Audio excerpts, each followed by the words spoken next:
Welcome to My Pups live chat. First thing to do is to see whether the audio is working properly, because we had that problem the last few times where it was already crackly. So I cleaned out all the connections up, and hopefully that'll improve it a little bit. So some people might report back whether or not you're able to hear me. And I guess I could actually listen to myself on this. And I'm not hearing anything yet. But we've got a few people who joined us, which is good. I've got a few thumbs up, so maybe it's working. Blah, blah, blah. Okay, so we're going to bring out the little boy. Hey, maybe it's working. Good sound. Right, good. All right, so we'll bring the little. So Billy, he's the little boy who we have. We'll talk about him here in a little bit, and Tammy will bring him out. He's going to be a service dog, which is, I think, great. So we'll tell a little bit about that. Maybe other people have got service dogs. You might talk a little bit about service dogs and what you look for in a service dog. And I'm not an expert on this, so it'll be interesting to see what other people have to say. Brookie's here. She says it's working. Rhonda says hello. Renee Vasquez says hi, hello. Hope everybody had a good Christmas. Ariel Gemini says good evening. Jamin, rather. John Malot's with us. Carrie Lane's with us. Wicked Good Bulldogs here from Maine. Bees in the Trees Homestead says hello. Nacho Line's here. Got a lot of you coming in. Good. I thought maybe you'd all be taking a rest because of all the stuff you had to do for Christmas. And I, today, I didn't realize it was Sunday. I thought it was still Saturday, and I was getting things set up for this, and I realized, good Lord, it's just 2 hours away from this thing happening. So I thought, well, I wonder if I'd have time to get notes out. But apparently people know it's happening. Kim Haney says, Happy New Year, and Happy New Year to you too. We hope 2005 will be a great year for everybody. I don't know about how your 2004 has been this winter, but it's been so mild here in Oklahoma. It's crazy. And we normally got cold temperatures coming in by now. We've typically had freezes, maybe a few ice storms have even happened by now. And I mean, we haven't hardly had any temperatures that are even at freezing. Most of the time, it's in the daytime, it's in the 50s and the 60s. It's very crazy weather. Let's see. Blazing Colors says Happy Christmas. Tuscan House of Frenchies. Hello, hope you're doing good. Ariel Gemin says 2025. Yes, correct. Thank you. 2025. GNC Masters says hello and Happy New Year. Brookie's Happy New Year. Bees in the Trees. 60s and stormy last night in Tennessee.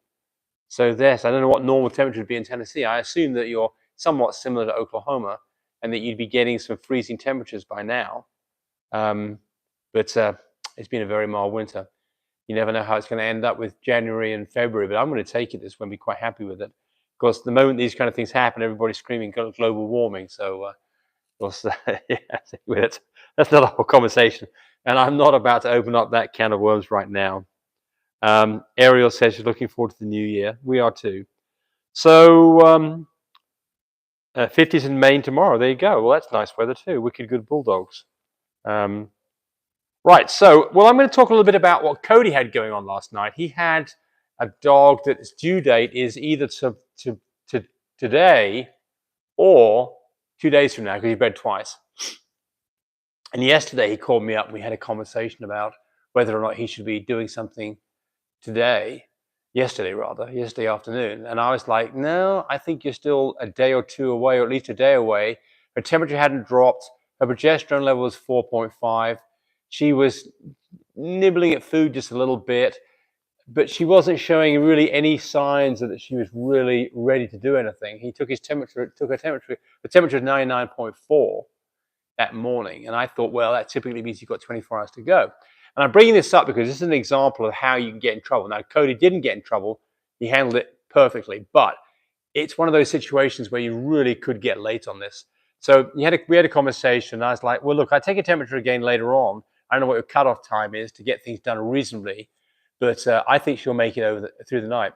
He took a temperature around 6 o'clock and it dropped to sub 99.0. And he went and had a C-section done. And he had 5 beautiful puppies, all healthy, 4 girls and a boy, pinks and maybe huskies and coreys and merles, and probably some will be fluffy. So he got a really nice litter. But the point here is it's so easy to get this wrong and really get into trouble. So for us, what we do is, if we're not sure what's going on and we think we're okay for the night, we will have that girl in a crate right outside our bedroom door so we can hear what's going on with newspaper is bedding. And why that works so well is that typically dogs start nesting. Most dogs don't do any nesting. I mean, they might do just a little bit of rocking things around every now and then, but they just don't do much of it. But when they are about to go into labor, 6 hours, 12 hours away from going into labor, they are starting to tear stuff up. They're looking to a place to make a nest, and they will work with whatever they've got. If you put newspaper in a crate, the great thing about newspaper is you can hear it being ripped up. So it'll wake you up. You know something's up because you'll hear that newspaper being ripped up. And if you've gone away, gone to Walmart, gone out to dinner, gone to visit friends, whatever, and you come back and you find there's a pile of shredded up newspaper, you know what's been going on. If you put a towel in there, you won't know what's been going on because the towel will just be kind of fluffed up in a ball somewhere. Well, it was like that before you left. And the towel doesn't make a lot of noise. So that newspaper thing, that really, I've always have used this. Well, I say always, for the last 20 years. Whenever I've had a dog that I'm not sure about, stick newspaper in there. Get rid of the regular bedding, stick some newspaper in there, and you will get a visual and audible indication that it's time to start thinking about going to the vet. Because here are the things that I see when I'm very close, within 24 hours of whelp. Typically the temperature has dropped below 99.0. It's one of the best indicators, by the way. It's a thing that you should always be tracking, maybe a week before puppies do, track that temperature. Temperature drops below 99.0, almost always puppies in 24 hours. A dog that stops eating completely, just completely refuses food, and the solution to that one is put a bowl in there with just a few morsels of food in there, then you can come back and see if she's eaten any of it. If she hasn't eaten any of it, leave it alone, and then you know that she's probably going to have puppies in 24 hours. If she gobbles that food up, put more food in there. And then the other two things would be nesting, puppies within typically 12 hours, panting, time to go to the vet, and a PG level that's less than 3.5, you're all in a good place. So Cody did well, but it could have had puppies in the middle of the night. And like, you know, he's in a situation where he can wake the vet up, but it's stressful. You know, you wonder whether they're going to pick the phone up. You know, they want to have helpers there to help them. They've got to get those people up. You get there first. You're waiting by the door to get into the vet clinic, and nobody's showing up. I mean, it's just not good. And you pay more money for it because it's an emergency fee that for some of you could be thousands of dollars. None of this is good. It's so much better if you can get your C-sections done during regular office hours. And if it's the weekend, you know, before 5 o'clock, you know, some sensible time. Anyway, all right. Let's see. Natural Line says I'm 7 days away from C-section. Well, good. So that's the next thing is what should you be having on hand for the C-section? There's some of you listening to this who may not have had a C-section before, or may not have had a whelp before. Maybe this is the first time you're doing it. So what all the things that you should have? The answer is hey, Rhonda Lee just gave me a little tip. Thank you, Rhonda. That's very nice of you. You're a sweetheart. The things, there are things that you absolutely should have, and there's things that you should probably have. So let's just go over those really quickly. The things that you should absolutely have is, one, a place for the dog to whelp. If you're having a natural whelp done, there's nothing like an old refrigerator box you can cut in two, and you can get down there with a dog and get kind of inside that cut in two refrigerator box. You can make a hell of a mess in that thing. You can have blood and guts all over the place, and when the whelp's finished, you can just fold that thing up and throw it in the trash. So I like, for those of you who are doing natural whelps, I like a refrigerator box because it's big and then you kind of contain everything in there, and if it gets nasty and mucky, it's not the end of the world. For those of you like us who are doing C-sections, then you need to have a crate ready. So you've got to have some kind of a system that the dog's going to go into when the puppy's going to go into when they've been delivered. For us, that is a 42 by 28 metal crate. Buy them on Amazon for about $70 with our heated whelping system, which is a pig rail and heat tape goes underneath it. If you've got that, you can put puppies and babies in that, and you can go off and go do your business, and mum will pretty much take care of everything, and your burden is almost zero in that situation. They're very safe in there. You don't have to do very much at all. But either way, you can't, if you come home from a C-section, you haven't even put the puppy in a cardboard box. It's not a good situation. So crate, got to have a crate. Everybody needs a crate. And by the way, as far as crates are concerned, there are some that are really crappy. They're typically less than $50. They're made out of thin metal. They're not very good. Puppies can get their heads through the bars to get their head stuck.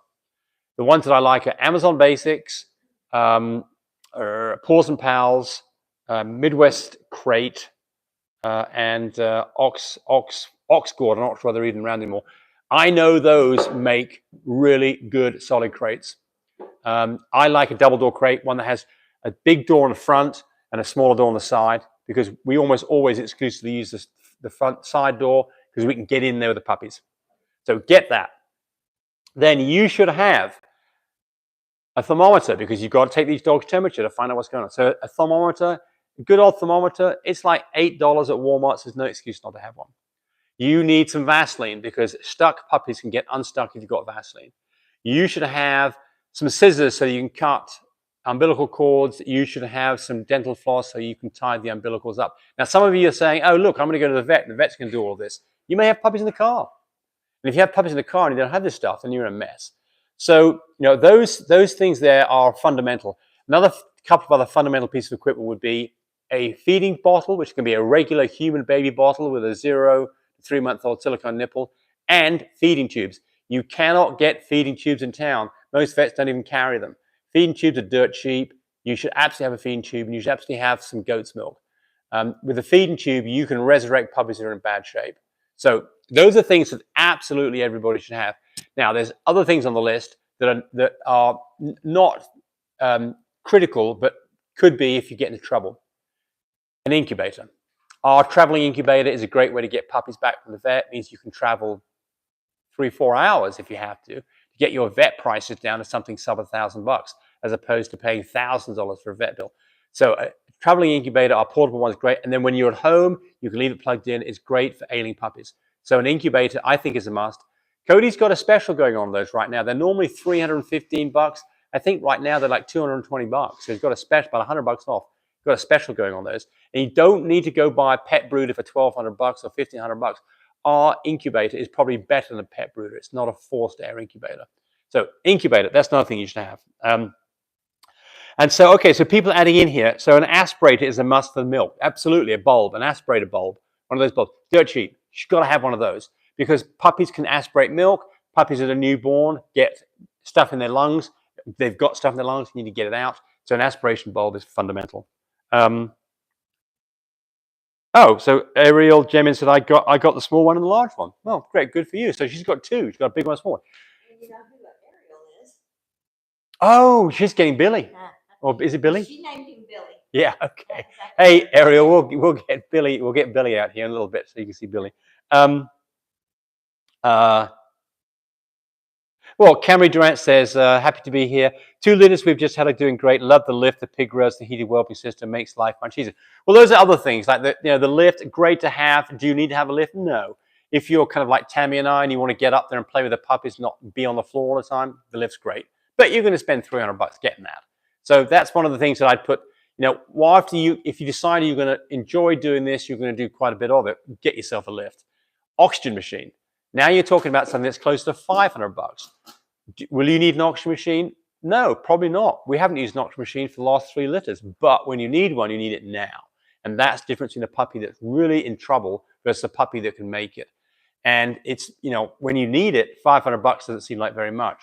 When you've got it sitting in a corner and you're not using it, the $500 kind of feels like a bit of a hole in your wallet. All right. So Renee Vasquez has an orphan litter of 6, has been tube feeding for the past 2 weeks. Yes. So, well, good for you taking an orphan litter. We've been in situations before, we've had 2 litters at the same time. One mum's milk's failed, and we've tube fed until we can get the second mum to take the other litter. And that can work too. You've got to be careful on that. You want a microphone, Tammy? There you go. There we go. Whoop, sorry. Hi, Tammy. Hey. Tammy's been taking a nap. Too much Christmasing. You got this way too. You need to refix. Okay. Like it like that?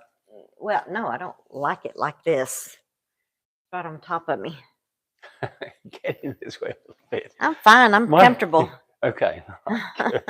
I'm not close to you. Nobody wants to be close to me. No. Dana Hall says, my knees aren't great and the lift is a lifesaver. We've got 2. There you go. Yeah, Yep. that is a miracle within itself because bending over your sciatic nerve. I'm talking old people stuff. Sciatic nerve. Of course, I know you can be young and have sciatic nerve too, but your knees, your back. Chanel, our daughter, elbows. is 32 and she's got one. Yeah.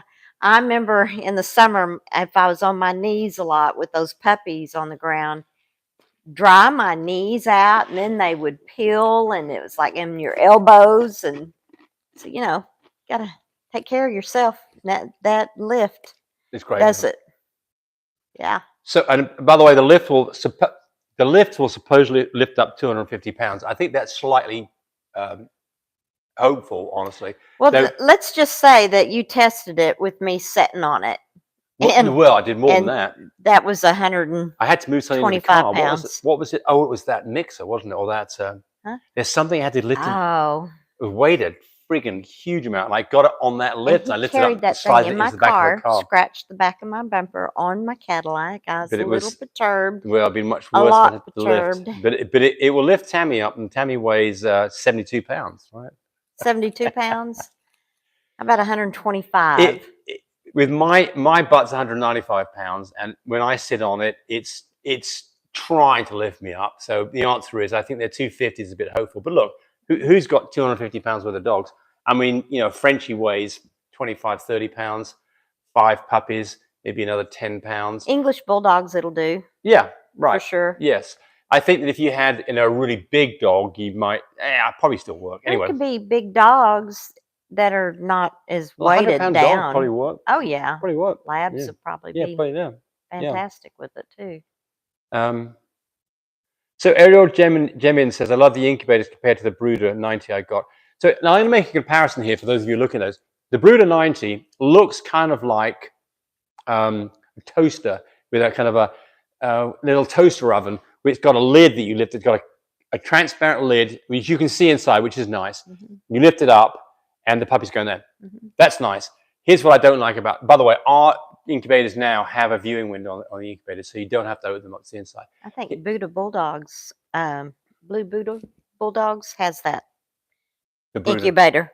Lots of people do. Yeah. Hell, they're like $1,500. You can buy. How much is it? $1,500. Holy cow! Yes, $1,500. Ours is so much cheaper. Oh, it's a couple $100 and it's right not now. Dry air. And it's right. Yeah, That's exactly right. So it's not dry air. These all. I know it's got a nice viewing window, but James has put a little window inside that incubator, and you know when we were going home, he was able. He said, "You know what? I like that little window." So he put a window in that little incubator that we sell, and it makes a world of difference. Oh, so Ariel just said I paid $3,500 for a brand new one. Good Lord! So the thing about all the incubators that I see on the market, except ours, they all work off either a fan and some kind of heat source.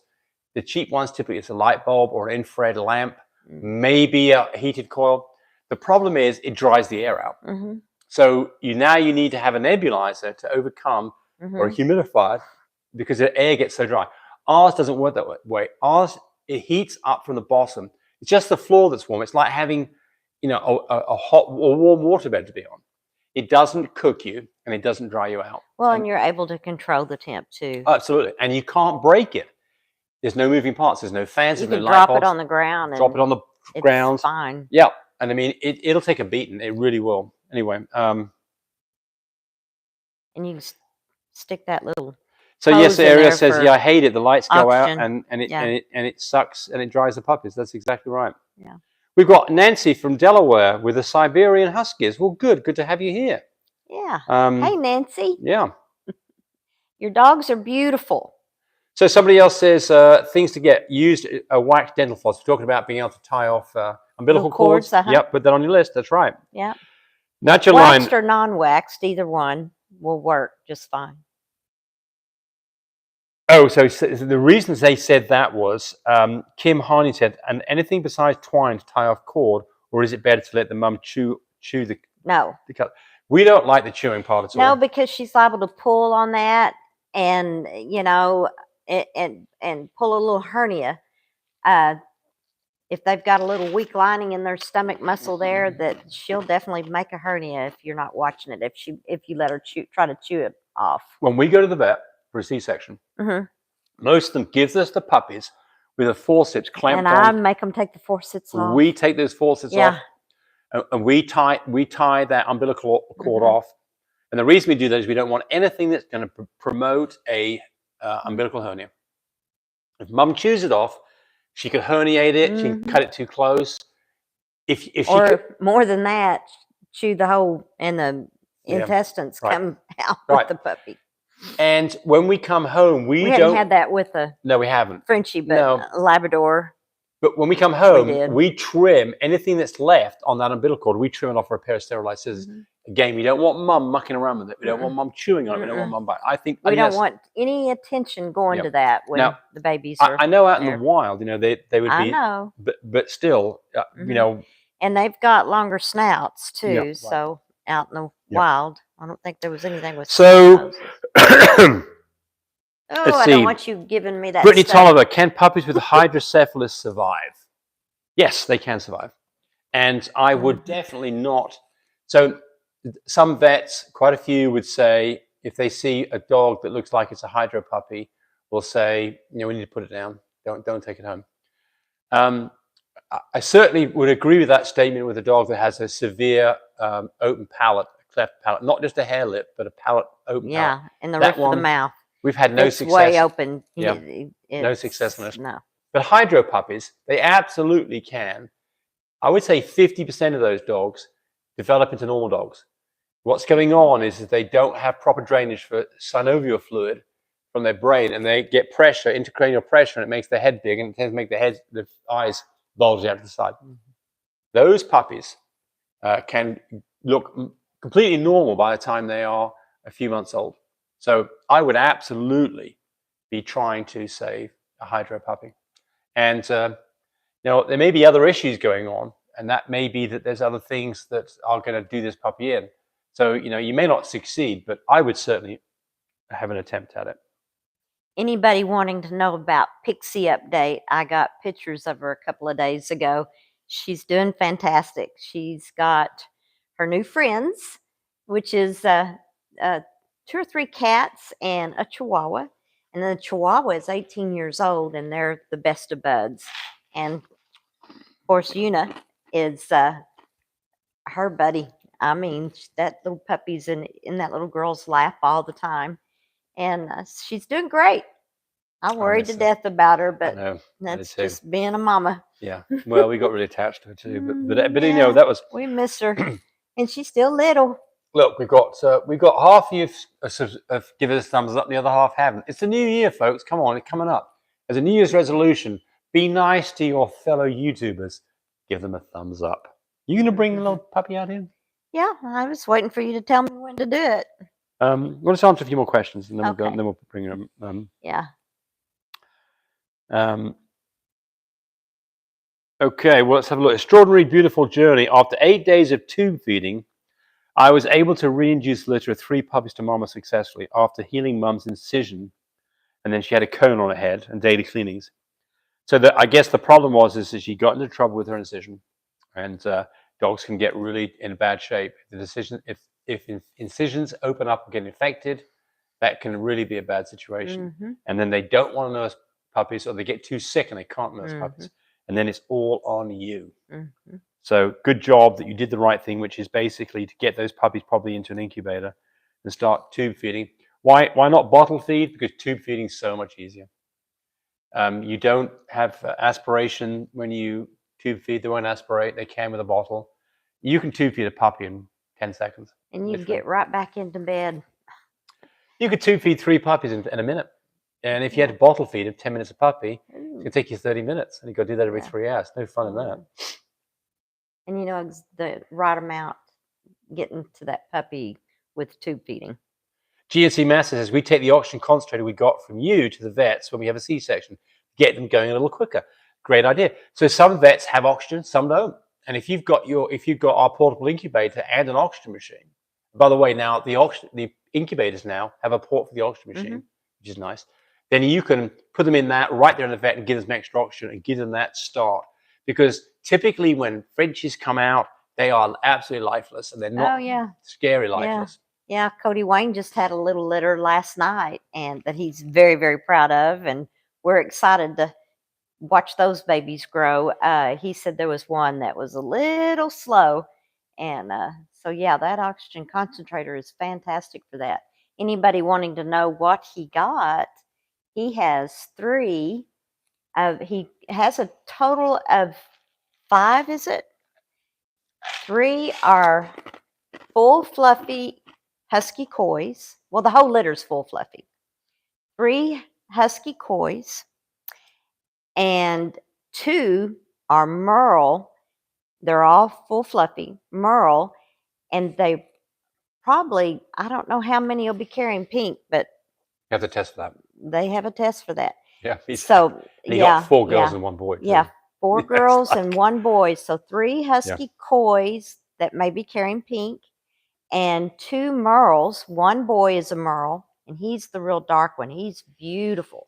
And then the other one's freckled up little merle. And so they may be carrying pink as well. But they're all going to have the testable chocolate, and they're just beautiful babies. We saw them, and I went, oh my gosh, James. He got 3 husky coys out of that group as well. So, but he's very excited about that. So, but you know how to get a hold of Cody, and that's mybreedersupply.com. And then Frenchies of Texas, that's his website. And then you can always call me at 580-799-1910. If you can't get a hold of Cody, you can call me, and I can definitely set you up. And Cody's is 806-664-0173. Okay. If you give me your code, I'm going to be mad. We've got that grandbaby coming up in a month and a half. So we're way excited. Kim Haney says, any suggestions on supplements to encourage heat cycle when a female is late? I use Doc Roy's Be Strong now. So somebody else, Nacho Line, commented, I used Be Strong, made me miss my dog's heat, went from a 0.8 to a 20 in 4 days.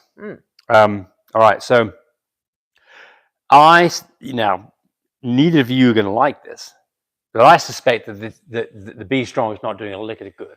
That's my thoughts on this. I may be completely wrong, and the only way to find out is to continue using it, because it's purely, it's all about experience, what you get out of it. I was going to say, I don't think you can do anything wrong with it, but apparently you can, if you listen to what Nacho Line said his problem was, it went up like crazy. I mean, some dogs just take their time between heat cycles. I mean, some dogs it's a year. Some dogs it's longer than that. Most dogs it's not. There are things that you can give that are, real things like PG 600, but I personally would not use those things unless I'd got a dog that really was, make sure 3 years old and had a heat. Yeah, go have the thyroid check.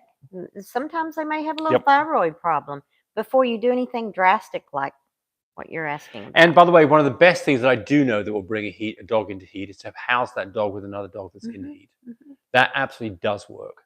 And it doesn't work like clockwork, but it's a natural way that absolutely does work. And I mean, it's just like a bunch of girls in a classroom. You got one girl that's having her period, all of them have their period. So, hey, try that first before you go something drastic. Right. So, Extraordinary Beautiful Pup Journey says, congrats to Cody and the new owners to get these puppies home. Yeah, great. Yeah.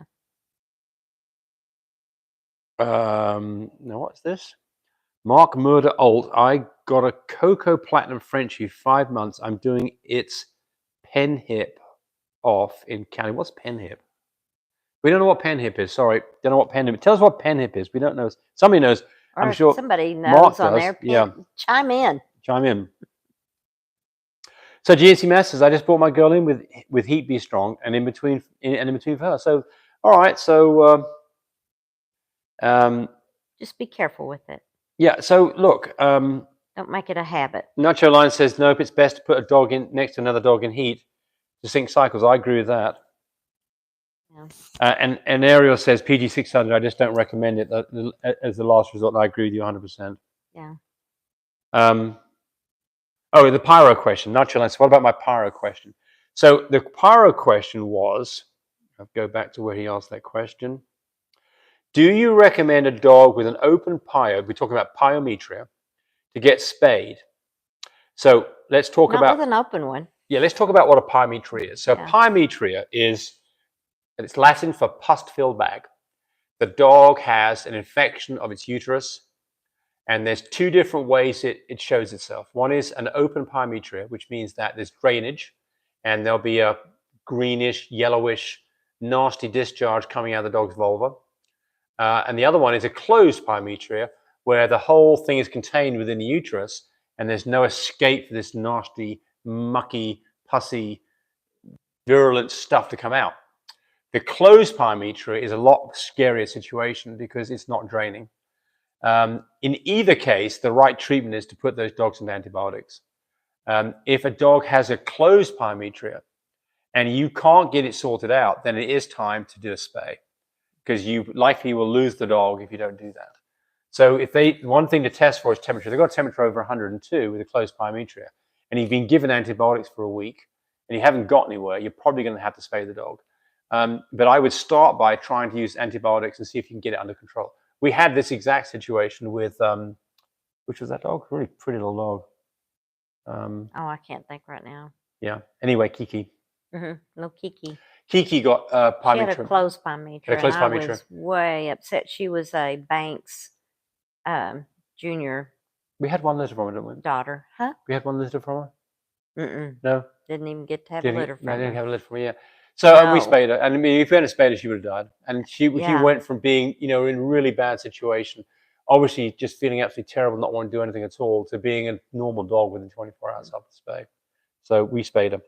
And that was but closed Pyometra. That's a not closed an Pyometra. open. Now, I've seen lots of open Pyometras, and most of those do get resolved with antibiotics. Yeah, and you go ahead and get the dog pregnant, and you probably not ever have a problem with that again. So that's what most vets will say is if you've had an open Pyometra, breed the dog again. If you breed the dog, you've got less chance of getting another Pyometra. Right.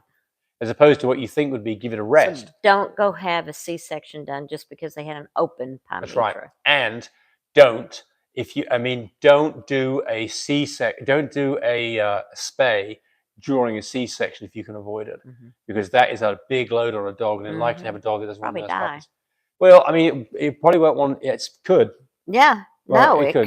Definitely. Well, we've had that. Stress. Actually. We had a chihuahua that happened. Yes. Yeah. Yes. Don't do it. Not just. So the recommendation is to not spay a wait till open after Pyo. she's had that litter, got them weaned, on their way, and she's back in the good health. Then go get her spayed. If you want to spay her, not just because she had a Pyo. She had a Pyometra. Right. Yeah. If she had an open Pyometra, don't do that. She can have more puppies. Absolutely fine. No problem at all. Yeah. Okay.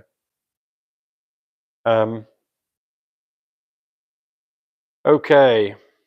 Let's go back up here. Where are we? I don't know. You have my phone now, so I'm ready to get my phone back so I can have. So Ariel's talking about OFAs do not count till age of 2 years old. Okay, so I guess somebody asked about OFA, and I'm not sure where that was. Natural Line says going to spay her tomorrow either way. Okay. Wonder what's wrong. Oh, pen hip is a way to judge hips and elbows. Wicked Good Bulldog said that. Okay. So yeah, so Mark Murder, who asked the question, said it's for hips. Some people do radiograph and how tight the hips are. Pen hip is more accurate version. Okay. So similar to an OFA, I guess. So somebody asked about OFAing on our. We don't OFA our dogs. We do. All of our dogs do get examined by the vet. We examine them ourselves first, and we kind of know what to look for. I mean, loose knees, hips, luxating patellas, all of these things are things that we've got a pretty good idea whether we've got a problem with the dog. And the vet checks them. And then the vet then confirms that the dog's. If we'd had a problem, we wouldn't even be. I know in your bigger dogs, OFA is a super big important thing because they're known to have bad hips, bad knees or Right. elbows. Those are your bigger dogs, like Labradors, Dobermans, German Shepherds. Those all need to be OFA'd. Your natural line said, I need to tell you that she's 5 years old and has had prolapse due to high estrogen during heat cycles. Well, yeah, so there's other Oh, contributions. if you get me sick, I'm going to be so mad Sorry. at you. Lord of mercy. I got a Extraordinarily grandbaby beautiful coming. journey. You gonna go get that puppy? Yes, I am, so I can get away from you for a bit. Have you known females going to heat less than 4 months? 4 months ago. She's 3 years old. Had a last heat in September. She was showing first signs today. I'm surprised it happened so fast. First time I do that. First time I do. So I think what you're asking here is that she's gone into a cycle 4 months from the previous time. Absolutely. Have I seen dogs that are 4 months that, old baby? have heat cycles? No, but I've Come here, seen little dogs that are baby. 5 months have a heat cycle. You I wouldn't baby, breed a dog come at here, 5 little months. baby. No, So some mama. dogs can have their first heat cycle. Typically, lots of dogs have their first heat cycle for a year old, 6, 7, 8 You months. so Not pretty. unheard of at all. Mama's 4 a months good in heat girl. cycles is close, but I mean, it can Mama's a happen, good- and there's probably nothing wrong. Yes, sir. I'm a pretty baby. Oh, dang Um, it, sake. Look at you. So, Mark, so they only breed dogs that are sister and a 3 clear. Good for you. Somebody's actually made a thing up here asking a thing about, let's see, where was it? The IVVD thing. So, can't find the question now, but I'll talk about So French bulldogs at high risk of IVDD. Yes, I would suspect. I would think that probably something like a third of all French bulldogs have a single copy of IVDD. It is pretty prevalent. On the other hand, You know that, don't you? I haven't seen dogs. I mean, it's not to say that the dogs can't have back problems, but Squeak, squeak. you know, you'd think that it'd be if it was due to IVDD, you'd think it'd be a lot more prevalent than it is.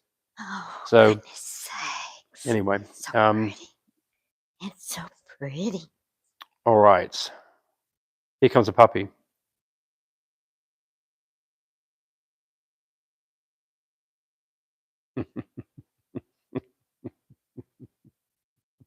Isn't he beautiful?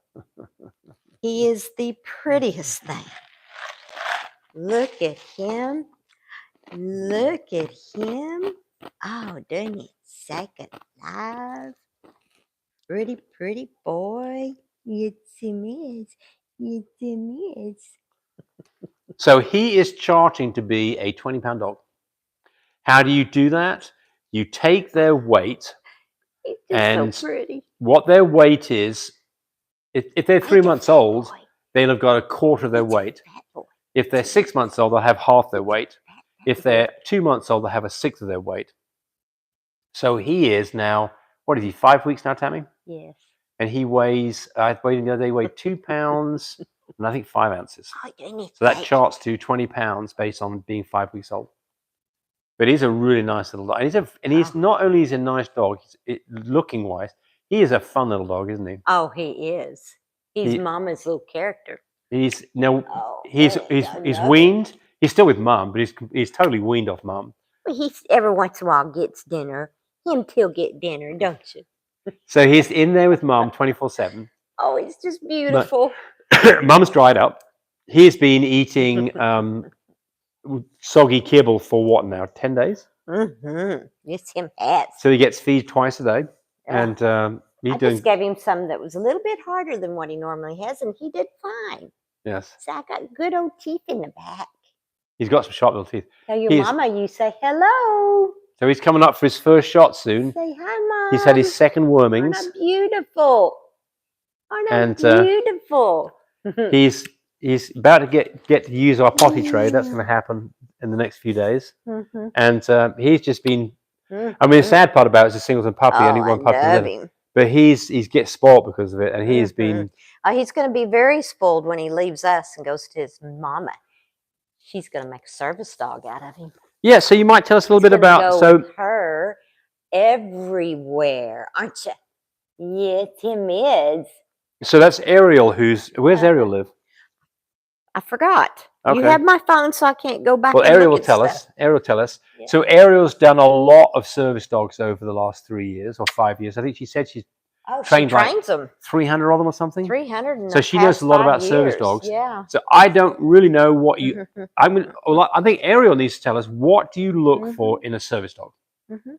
I mean, I'm guessing what you look for. She says singleton puppies make the best. Oh, really? Mhm. Okay. Well, I think what I would be looking for in a service dog is a dog that's not too hyper, Mhm. but is outgoing. You know, in a litter, you can have one dog that's just, you know, when That's they why get. you train them if they're Yeah, well, hyper. sure, but you get one dog that always wants to be under the table. I mean, I know. think about labs, so we'd have a litter of 10 labs. You get one of them just want to be underneath the table, just under your feet, scared. You'd have one of them that would be running quarter of a mile away, and the rest would be mucking around having fun. know you don't. I would not choose either of the one running half a mile away or the one under the table as being good service dogs. But this guy here has got a really laid back, nice character. He's not a scaredy cat at all. Doesn't. Do you know when Pixie left at 12 weeks old? She was, I know, weighed less than him, but she was about this size. Yeah. Right. But Pixie's brothers at 12 weeks weighed 10 pounds, just a little over 10 pounds. I think one of them was like 10.3 and the other one was like 10.6. And Pixie was 2.5 pounds. This boy is something else, though. Him pretty thing. His name is Billy. I think she's naming him after her dad. Or is it her granddad? Maybe she'll chime in. And Renee, sorry, Tammy, I got a cold. Sorry. I know it, and it just makes me mad. I just know he's going to get me sick, and it's going to take me forever. If I get sick here lately, it takes me a while to get. Renee Vasquez says, any words of wisdom for taking care of an orphaned litter? Yeah, well, I mean, pretty. And this, oh, no, sorry. go ahead. No, you go. Go ahead. Yeah. You go ahead. Brandon Brioche has the daddy to this boy, and his daddy is Coy Grams, which is a son of Teddy Grams. So Teddy Grams is this little boy's granddaddy. And then on his mama's side is Willy Wonka, which is Moe's stud. So this little boy's got nice generation back behind him. He's wonderful. He's just so pretty. He is. Oh, he's gorgeous. Feels like a nice potato, doesn't he? He is a new shade, Rojo and Tan, Harlequin Merle, full fluffy. Now, how many of those are out there? And have this wonderful structure that he does. He's right at the very tops of his toes when he's walking. He's just beautiful. All right. Teddy's World says, nice to see you again tonight. Nice to have you with us, Teddy. Ed Flores and Tammy, James and Tammy, can you breed a Frenchie if they... What basically wants to know if you can breed a Merle to a Merle. And specifically says, can you breed a Merle and one of them carries the Merle gene? The thing here is you're not fully understanding how Merle works. Yeah. The only Merle to Merle you could do is what is that Merle that you don't see it? Not an extreme, but a cryptic. Cryptic Merle. Well, let's talk about Merles for a moment. But Merle to Merle, visual Merles to Merles, you can get a double Merle dog. A double Merle dog will produce every single dog, and every litter it produces will be a Merle. The problem with double Merle dogs, they tend to be deaf or blind. So if you breed a Merle to a Merle, a quarter of those dogs will be double Merles, and those dogs could well have problems with vision and hearing. If you breed a Merle to a non-Merle dog, half the litter will be a single copy of Merle. They'll be visually Merle unless they're cryptic. And the other ones don't have any Merle gene at all. And that's what you're asking about here. Those dogs, although they had a Merle parent, they do not have the Merle gene. Because remember, Dad only had one copy. He hands one or two copies out. He hands out the non-Merle gene to half the litter. Mom doesn't have a Merle gene anyway. So then that half the litter have nothing to do with Merle at all. Completely safe to breed those to a Merle dog. Brittany Tolivia says, is pyogenetic? Probably not. I doubt it very much. No. I doubt it very much.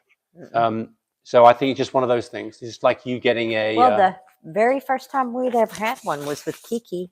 And that was, about 4 years ago? And we've been in the business for 23 years. So for 19 years, didn't have a pyro. We didn't have pyro. Yep.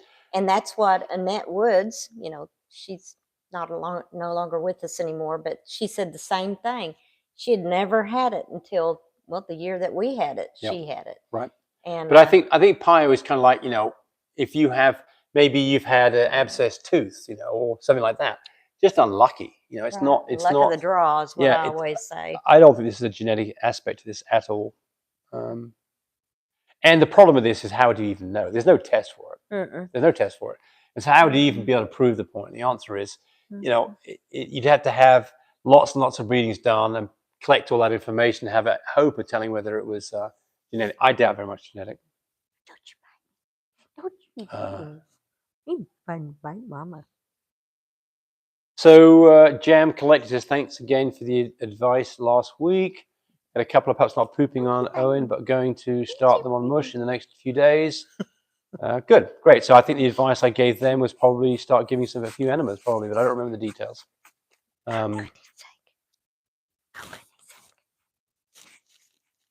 Tammy Durant, at what age do you do a vet check? I do my own vaccines, so I don't need them to go to the vet for shots. Right, we do too. that's good. That's what we do. We give all our shots here at our home. She says I try to stay away from the vet as much as possible. Exactly. That's the truth. Because where do sick dogs go? They go to the vet. And it seems like parvo anymore is just all year round anymore. So, yeah, that's what we do. We don't take them to the vet until they're fixing to go home. And they've had that 9-week shot down them. But I think the smart thing to do here is to learn how to do your own vet check. Not so that you can replace the vet. I think that... Yeah, and your vet will teach you. They'll love to teach you. That way And I've got videos on this, but the point here is that you don't want to be in a situation where you take them to the vet. Look, you can't take... Let's just talk this whole thing about vet checks and why you do it and when you have to do it. So to fly a dog, lots of carriers will require a vet check. Oh, yeah. And it has to have been done within 2 weeks of them flying. Correct? No? How? No, you on your paperwork, if you have to have it for your paperwork on a puppy flying, sometimes when they look at the paperwork at 10 days. Okay, well then 10 days then, fine. Yeah. So the point here is if you go get a vet check done yeah. when they're only you do it 5 2 weeks, you got to turn around and go back. Yeah, you got to go have it done again because it's not any good for that. So the point here is listen to their hearts with a stethoscope, look at their eyes, check their ears, learn how to detect loose hips and knees, do all of those things yourself. Hernias. Check for hernias. Exactly. Do all of these things yourself because you don't want to be in a situation where you take the dog to the vet 10 Does he days. have a hernia? Say, no, I don't. No, he's got a beautiful little belly. No. So well, let's talk about this. Let's talk about how you check a dog out. So let's just do this. No, don't do him that way. No, we're going to do him this way. No. Yes, we are. Okay. He's got a full tummy. So this is where you'd get an inguinal hernias would be on these sides right here. And what you'll see will be a bulge there. And sometimes you might get a fat pocket there that you think, oh my gosh, I've got an inguinal. Yes. What you can do to determine whether it's a fat pocket. If you can move it around, it's not an inguinal hernia. If you can push it back in, and it disappears. Pops back out. And then if you squeeze the dog's belly and it pops back out, that's an inguinal hernia. You don't. Sometimes you can put your little fingers under their arms and swing them back and forth like that. Yeah, and see it pop out. And you'll see a little hernia pop out down here and here. Down there. Now, umbilical hernia, which is this, by the way, that's not an umbilical hernia. That's his goobers. That's not his goobers, but that's his. But right up above it would be where its little navel cord is. Right. That's sometimes a little weak lining in the stomach muscle. Yes. And it tears when puppies get at a certain age and they're playing rough with each other and holding each other down, and it'll pop out. And it'll be the size of my pinky. Very tip. Very, very tip in. Right. That you don't worry about at all. But if you have one that pops out and is as big as my thumb, gotta have to fix it. Then you're gonna have to fix it. Because it'll strangulate. On females, you can, whenever you go in for a C-section, they can repair it right then and there. So, but if it's a one that sticks out like that real big and it turns purple, you need to go get it fixed. It's strangulating. But it's not. So those little bitty tiny umbilical hernias, they're no big deal. And they're not hereditary, so it's not a big. It's not a. You can't breed the dog. Now, inguinals, there is a hereditary link. Inguinals, don't want to breed those ones. Yeah. And So I'm gonna go pick him up. Tell your mama bye. I want to talk about some other things that you might check on this dog. What? Well, I mean, clean ears, stick a Q-tip in, Okay. check and see if you get any muck coming out. Look in his mouth, Be make very sure. careful when you're using a Q-tip. Make sure, by the way, this dog's got a really nice bite. Look at that bite. Right, I haven't even looked at his bite before. His bite's just so. Look at the bite. Oh, your maybe big old hard- fingers. Yeah. Yeah, but his bite please. is just right bang on it. Go. Which, by the way, most Frenchies, they have an underbite. It's quite typical. Mhm. Then, I've got videos where you can see how we look at the elbows, and particularly the knees, to see whether they're luxating. But there's things that you can do that your vet's going to do anyway. I mean, we are still going to get a vet check done because we don't want to be in a situation if that dog goes somewhere and then they go, because we require that you have a vet check done on your dog within a couple of days of receiving it. If there's a problem, we want to know Now, about if it. it's a holiday or a weekend, Yeah. we allow. Yeah, we're not going to hold it. It's got to be exactly 48 hours. But the point here is that you want to have a licensed veterinary also say that your dog, just because you say the dog's in good health, doesn't mean much to the person who's getting the dog. A licensed vet, they will believe in much more. So do your own homework. Plus, you get a letter that's You need written that out by letter. the vet Right. that they did come in and they did check it. So I've got people saying he looks like a little teddy bear. Oh, he looks like a He's little amazing. Oh, he's getting big. He's adorable. He And is. Ariel says, "Oh, my heart be still." toy. I know. I kind of get anxiety when I go get him and think about him leaving home. Mark Murder asks, "Would you ever breed bald Frenchies?" And what's a bald Frenchie? I You don't know mean what a bald- hairless? Yeah, no. Well, No. I don't want to say never say never. We're not really into that. No. No, tell me. No, Daddy's not I doing don't like the little baby bird look. No, I don't want to. They're just not very attractive to me. That's my appeal. There's some people that just love them and think it's fantastic. But Kim Haney says, "What do you feel about giving puppies probiotics at the beginning of the weaning process to help combat the runny stool?"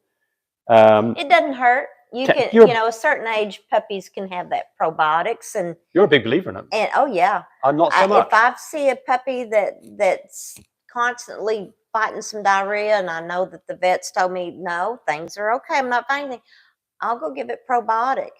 Or there's people that do the pumpkin. But I like probiotics because you can't hurt them with it and you can give it to them every day. And you just give them a half of the tablet that they eat, a little gummy thing, and they'll be just fine. So I'm going to chime in on that for a second. So to me, if a dog has a runny stool, then the first thing is if it hasn't been wormed recently, worm it. Yes. Every 2 weeks. Yep. At 2 and 4 Right. weeks, you do it with Nemex 2. And then when they reach 6 weeks old, it's every 2 weeks still after that. But it's with Safeguard at 6, 8, 10, 12. As long as your puppy's with you, Yep. and you can do it with that. So if you've got a dog with a runny stool, make sure you've wormed. If you haven't wormed, worm. And also the wormers generally help What? things like albonchiatic. Mommy? If that doesn't fix it quickly, then go get a stool sample done and find out what's going on, Are you because it's doing likely to Kim? be, I'm gonna yes, that. Giardia or Bye-bye. Giardia or Coccidia are very common, and they treat them differently. And although things like Safeguard do treat those things, they don't treat it very well. Also, there's some remedies that make sense, like giving some pumpkin can to help kind of give some fiber in their stool. That can help the situation. But I mean, a probiotic can't hurt. So, yeah, sure, do it. It's like, I don't think there's no downside to it.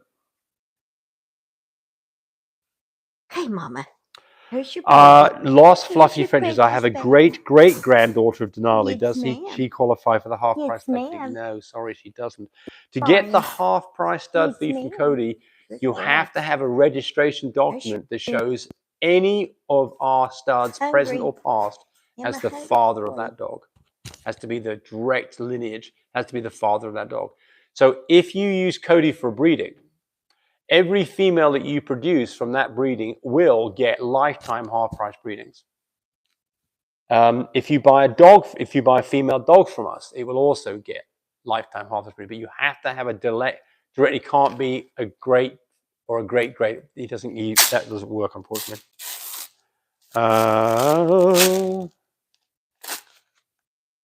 Ariel says he'll be so loved. We know he will. So we're very happy that we're getting him, and I think it's going to be great that he's going to be a service dog. Hopefully he'll make a great service dog. Redline Frenchies. I have a puppy that is U weeks old. I'm not sure what U weeks old means. 2 pounds 10 ounces. Just got him on mush.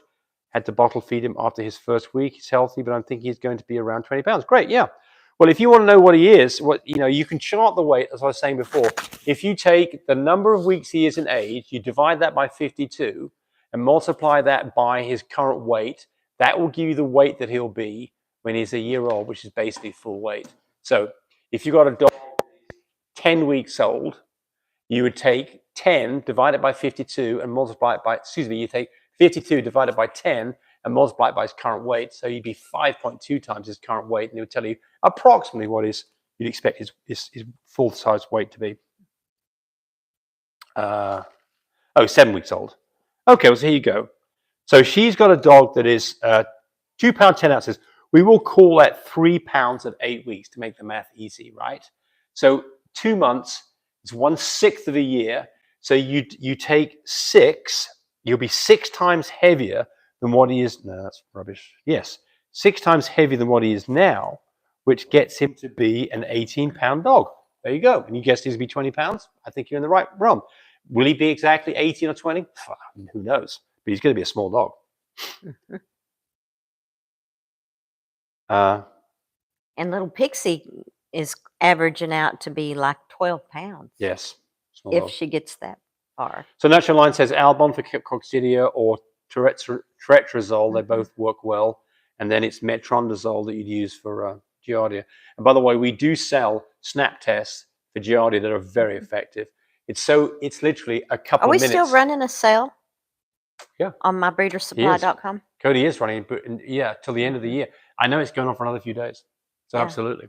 Yes. So take advantage of that. Yes. Whatever you need, the snap test for Giardia or the test for brucellosis or the puppy care kit or the incubator also. Not everything's on sale, but the incubators I know on sale. Yeah, It's about $100 yeah. off on incubator. Yeah, hey, take advantage of that while he has that Yep. sale going on before he stops it. We want some more of you to give us a thumbs up. We've got about 2/3 of you who've done it. It means 1/3 of you haven't. Thumbs up.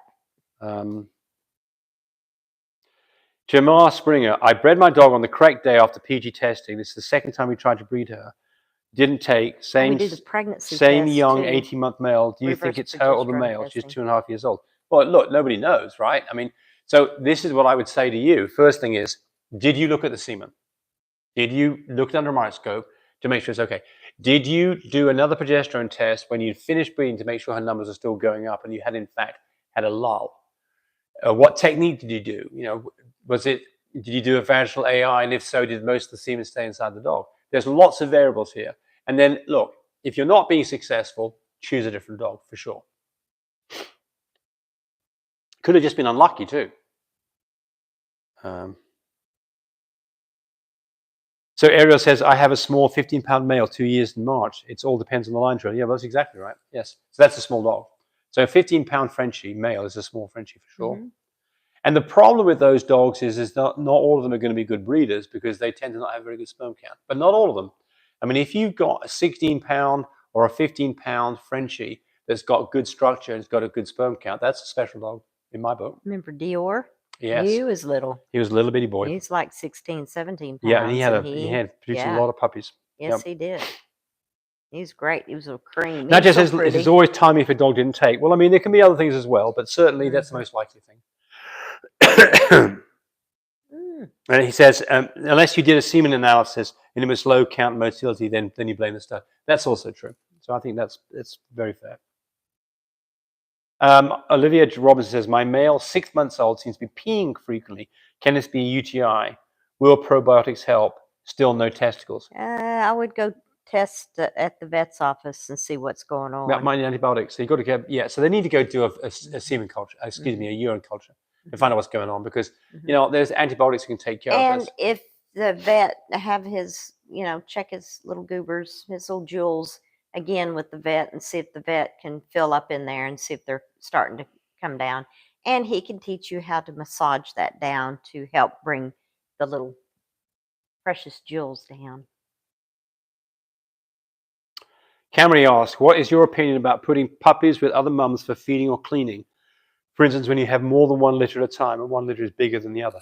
If the female will accept them, it's a great idea. Yeah, right. Just be careful. Yeah, you got to watch them. Yep. Be careful. I mean, you'll know right I away. would take one of her puppies and rub it all over whatever puppy you're going to put with that mama Yep. and get the smell of the other litter onto that puppy before I'd switch them over and just watch them. We've done this, never had a problem. No. I haven't done it often, but we've done No. it. We've, you sometimes get in a situation where you've got a single puppy. Remember and little mum's milk. man's daughter that I kept? Yep. And she loved every baby that we ever had Yep. with other females. And we needed her to help with a litter for us one time. And we were afraid that her milk was already pretty well going out. And we thought, well, maybe it'll trigger it back in. Oh, she wanted to so bad. And she would literally take her hands and move them up to her to nurse them. And she'd lay there and she'd clean them. And her milk never did pop back in. So we didn't get to use her for a milkmaid. So Ira says that little dog, that 15-pound dog, has produced nice litters. Well, great. That's a nice dog to have. Good. Extraordinary, beautiful journey. And how many weeks can puppies use the potty trays? Puppies are 2 weeks old. That is too early. And the reason is their little Their feet will will fall go through the little bars there. We have to have the bars Now- far enough apart so the poop falls through it, but close enough together, their feet won't fall through it. And typically it's around 4 weeks old for a Frenchie. Whenever a puppy, like Pixie, she was 2 pounds when she started using it. So her feet were just big enough. She was real cautious about it. About the same but size. she used it. Same size as him. He's ready to use it. He's ready to use it. He's going to use it. James is wanting to move him on faster, and I don't want to. I want to keep him little. He's so sweet. Ariel says she does green mussels to help also with vitamins. I've not heard of that one, but maybe they're a good source of vitamins.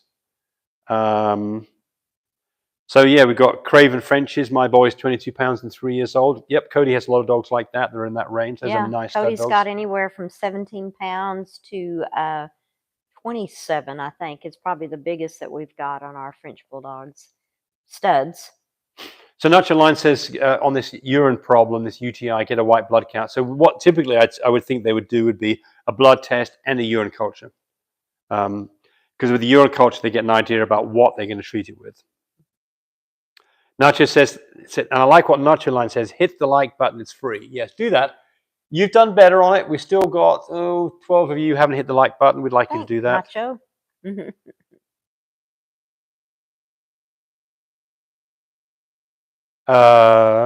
Remember, you can call Cody for that new litter. If I could have my phone, I'd show you a picture of those babies that he had last night. They are beautiful. So little husky coys that carry pink, and merles that'll be carrying pink, and full fluffies. They're gorgeous.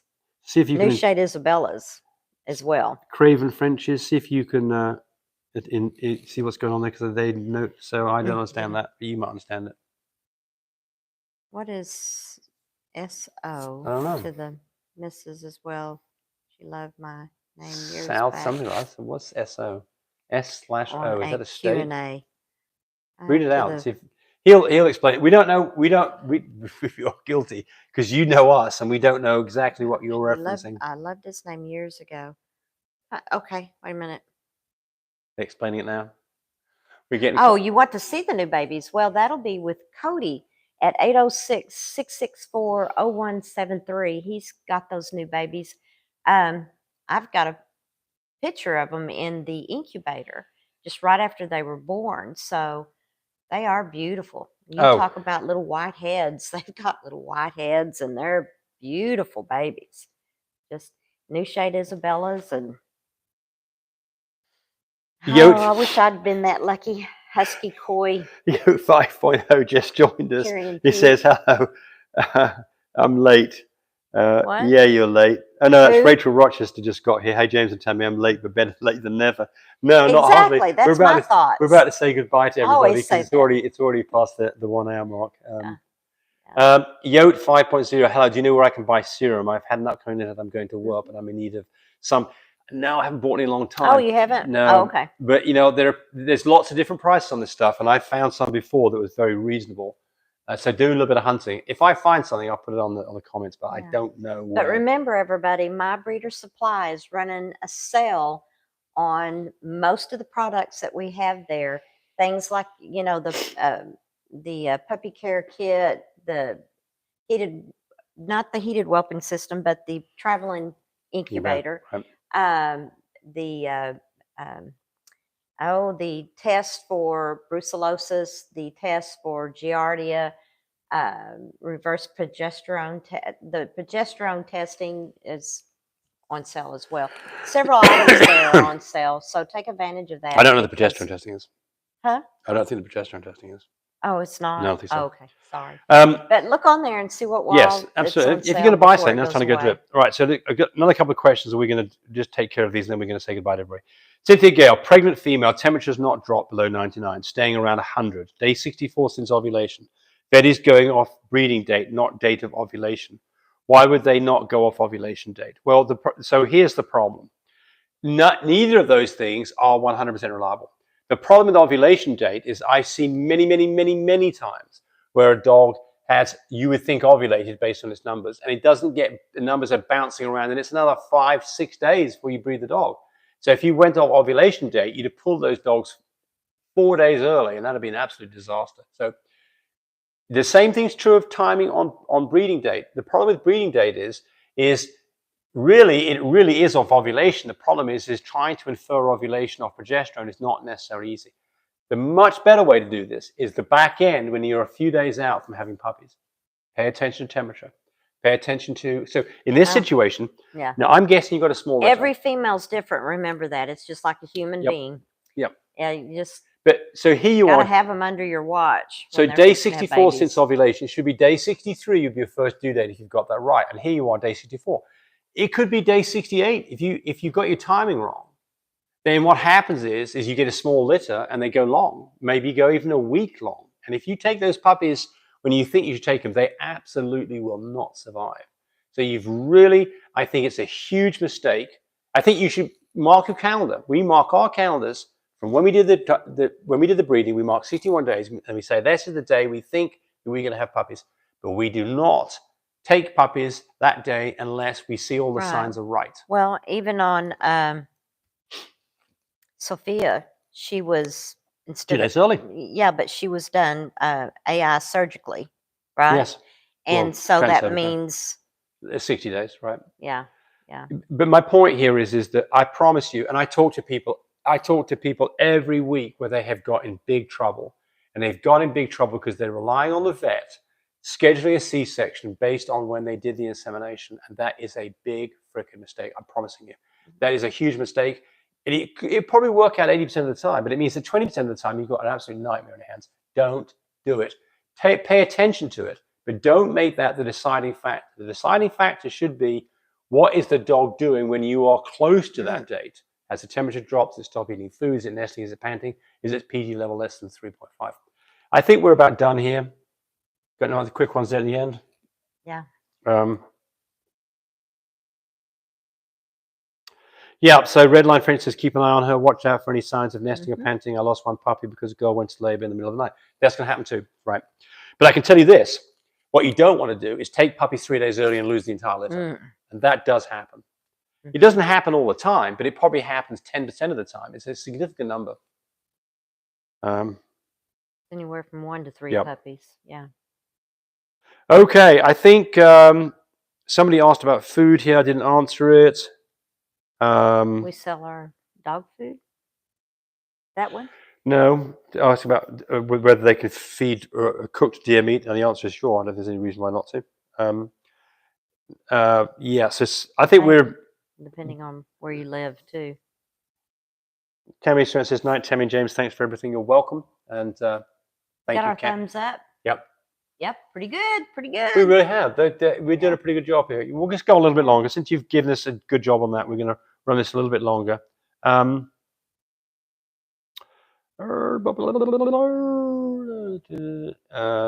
somebody's saying, yes, I fed cold turkey too, neutralized. Yeah. Look, so Tammy doesn't like me giving our dogs things like cold turkey and ham cuts. I do personally. I give it to them as treats. I think like them to be on the food that they're eating. So Tammy, their tummies are so sensitive. Tammy thinks that, if you all of a sudden change their diet, that you're going to cause problems. With French Bulldogs, you sure can if you don't gradually do it. Well, look, I listen to my wife because it seems to have worked out fairly well when I do that. So, Oh my gosh. Oh, I wish that was true. well, I do listen to Your you. nose just grew a mile. I do listen to you. I don't always take your advice. So the problem with this is, here's my thoughts on this, especially if you're talking about older dogs. Look, evolutionary wise, these animals have been taught to be scavengers and eat whatever they're opportunistic. They eat whatever they can get their hands on or their mouths. But not all around. dogs are like that. No, James. sure, I agree. They're already used to it out in the wild. So I mean, it's like saying that if you put me on a diet of strictly on, hardly any meat and a vegetarian diet, and all of a sudden I got a prime rib, that I get in trouble. I don't believe I would. So but Okay. look. Everybody's interested in other questions. Well, I think here's the thing. If in doubt, try it. And if you end up getting an upset stomach, stop doing it. Did an upset stomach kill you? No. It could be a bit of a mess. And when we tried to do the raw thing, our dogs just did not agree at all. Well, we tried to do the raw thing and it didn't work out so well. It was a lot of work. Somebody Nacho Line said, "Happy wife, no cuts or bruises." Yeah, exactly right. Wake up with a big old goose egg on your forehead. Man, I had a dream last night. Yeah. Or worse yet, wake up like, who was the guy who got his knobby cut off? What was his name? Oh, yeah.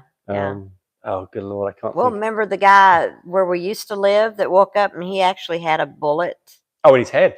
He'd been Yeah. shot. Didn't know it. Went to the doctor. He had a 22 bullet in his skull. Good Lord. That'll be James. Yeah, right. Whatever. So anyway, what? I can't think of a name now. This is really going to annoy me. Lorena Bobbitt. Yeah, Lorena Bobbitt. That's right. Yes. Did you hear what happened to Lorena Bobbitt's sister? No, James, what did happen to Well, this is on the news just the other day. So Lorena Bobbitt's sister had an altercation with her husband and figured that he'd do the same thing and went to him with a knife while he was asleep and ended up stabbing him in the thigh and not cutting his wiener off. And there was a big trial over this. Do you know what they put her up on trial for? James, tell me what they did. Mr. Wiener. Oh, there we go. That's it. All right. Okay. Terrible joke. On that note, we're going to say Just goodbye. think, I lived with that for 24/7. Bye, everybody.